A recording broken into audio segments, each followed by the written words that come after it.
If one of your friends had an "I know a guy" moment and then called you, what would they be calling you for?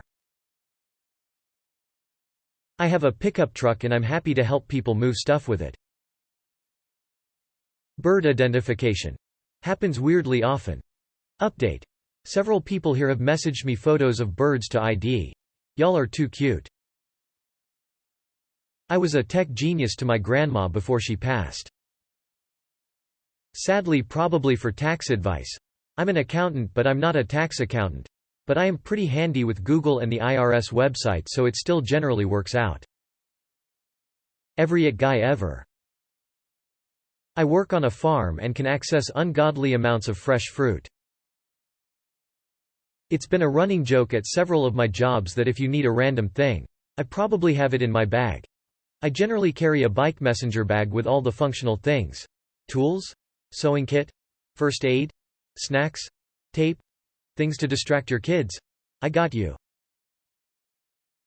I am unusually good at selecting really thoughtful gifts with minimal information about the recipient. Edit.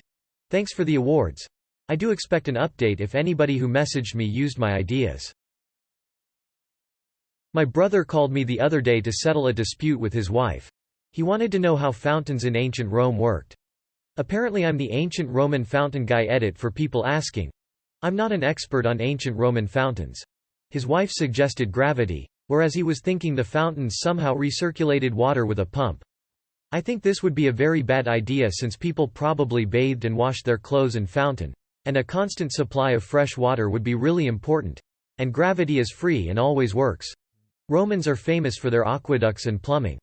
This is still how it works as far as I know, but once again, I am not an expert on this. This won't stop my brother from asking me things like this or other things like how dogs know they are supposed to like bones. Apparently I'm the dog psychology guy. My friend has a I know a guy story. My friend does MMA for fun, and they were about to move and they wanted to do a party. Their instructor coach asks what type of food, and my friend responds, Japanese. The coach just says, I know a guy, I'll give him your number. The next day my friend gets a call and they pick up. What does the other person say? Hello, I hear you were looking for vanilla rice. I'm at your service. He is a hibachi cook who goes to your house and makes the food there.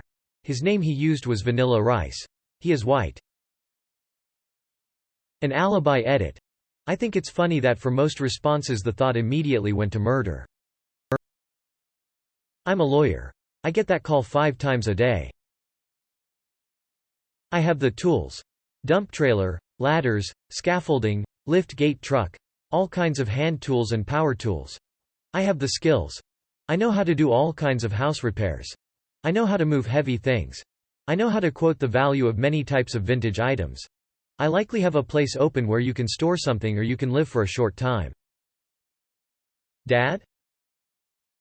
Hey Zerby, can you confirm this obscure fact about English history? It's either that, or they're calling me for IT support. The history ones are more fun. You need complex surgery and insurance claims they won't cover it? I'm your gal. I've had an autoimmune condition since childhood.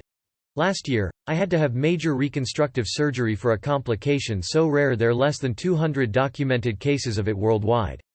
Normally, insurance doesn't cover the surgery, nor the pre-operative and post-operative orthodontic treatment needed as part of the surgery. Total cost of the whole process typically runs into the 6 figures, and that's with insurance coverage. I fought tooth and nail and researched hundreds of pages of insurance documentation, got second and third opinions, etc. Managed to get insurance to cover everything: the braces, the surgery, week in the hospital, etc. Only thing I ended up having to pay was a $60 co-pay. Obligatory American healthcare sucks ass. But for anyone facing complex surgery where insurance coverage is iffy, I'm your gal. I work on garage doors. Seems like a mundane job, but your garage door is something you never think about until catastrophic failure. Edit. It's worth mentioning, do not work on garage doors if you don't know what you're doing. Those springs above the door are under hundreds or thousands of pounds of tension depending on the size of the door. And the door itself can weigh the same amount. Random trivia. I'm not really an expert on anything, but I know a bit about a lot of stuff. I've had people call me to ask the most random questions and then say I knew you'd know. That's what I'm known for. Vast amounts of completely useless and trivial knowledge. I am the I know other guys guy.